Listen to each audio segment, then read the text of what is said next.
कांग्रेस नेता राहुल गांधी अब अपने ही बिछाए जाल में फंस गए हैं। कांग्रेस के नेताओं ने लोकसभा चुनाव के दौरान बीजेपी पर कई आरोप लगाए थे।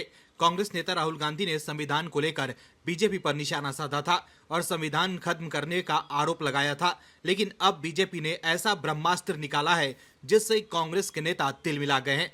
मोदी सरकार के फैसले के बाद कांग्रेस नेता अब एक्सपोज हो गए हैं। राहुल गांधी दुष्प्रचार कर बीजेपी को घेर रहे थे, लेकिन अब कांग्रेस खुद फंस गई है और अब राहुल गांधी के करीबी नेता छाती पीटने लग गए हैं। कांग्रेस नेता जयराम रमेश भी तिलमिला गए हैं। दरअसल केंद्रीय गृह मंत्री अमित शाह ने घोषणा करते हुए बताया है कि सरकार की तरफ से 25 जून को संविधान हत्या दिवस के रूप में मनाने का फैसला किया गया है। इसको लेकर केंद्र सरकार की तरफ से नोटिफिकेशन भी जारी हो गया है। वहीं मोदी सरकार के इस फैसले को लेकर कांग्रेस नेता गुस्से में नजर आ रहे हैं और उन्होंने बीजेपी पर निशाना साधा है।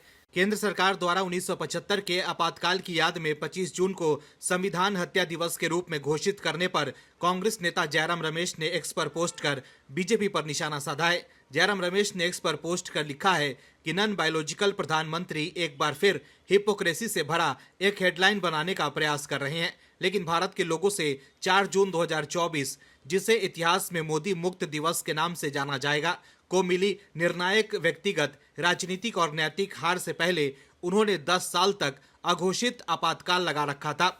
ये वही नॉन बायोलॉजिकल प्रधानमंत्री हैं जिन्होंने भारत के संविधान और उनके सिद्धांतों, मूल्यों एवं संस्थाओं पर सुनियोजित ढंग से हमला किया है। ये वही नॉन बायोलॉजिकल प्रधानमंत्री हैं जिनके वैचारिक परिवार ने नवंबर 1949 में भारत के संविधान को इस आधार पर खारिज कर दिया था कि ये मनुस्मृति से प्रेरित नहीं था।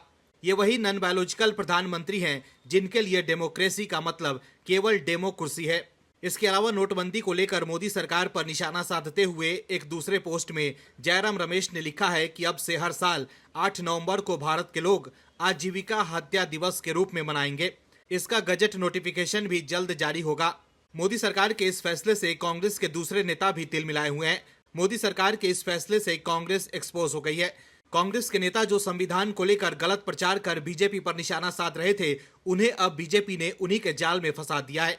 देश में इमरजेंसी लगाकर कांग्रेस ने संविधान पर हमला किया था, लेकिन राहुल गांधी और कांग्रेस के नेता बीजेपी को लेकर दुष्प्रचार कर रहे थे। मोदी सरकार के इस फैसले के बाद पीएम मोदी ने एक्स पर पोस्ट कर लिखा है कि 25 जून को संविधान हत्या दिवस देशवासियों को याद दिलाएगा कि संविधान के कुचले जाने के बाद देश को कैसे कैसे हालात से गुजरना पड़ा था। ये दिन उन सभी लोगों को नमन करने का भी है जिन्होंने आपातकाल की घोर पीड़ा झेली। देश कांग्रेस के इस दमनकारी कदम को भारतीय इतिहास के काले अध्याय के रूप में हमेशा याद रखेगा। इससे पहले केंद्रीय गृह मंत्री अमित शाह ने एक्स पर पोस्ट कर लिखा था कि 25 जून 1975 को तत्कालीन प्रधानमंत्री इंदिरा गांधी ने अपनी तानाशाही मानसिकता को दर्शाते हुए देश में आपातकाल लगाकर भारतीय लोकतंत्र की आत्मा का गला घोट दिया था। लाखों लोगों को अकारण जेल में डाल दिया गया और मीडिया की आवाज को दबा दिया गया। भारत सरकार ने हर साल 25 जून को संविधान हत्या दिवस के रूप में मनाने का निर्णय लिया है। ये दिन उन सभी लोगों के लिए विराट योगदान स्मरण करेगा जिन्होंने 1975 के आपातकाल के अमानवीय दर्द को झेला था। Bureau report, OMH news. और भी वीडियोस देखने के लिए चैनल को सब्सक्राइब करें और बेल आइकन को दबाएं।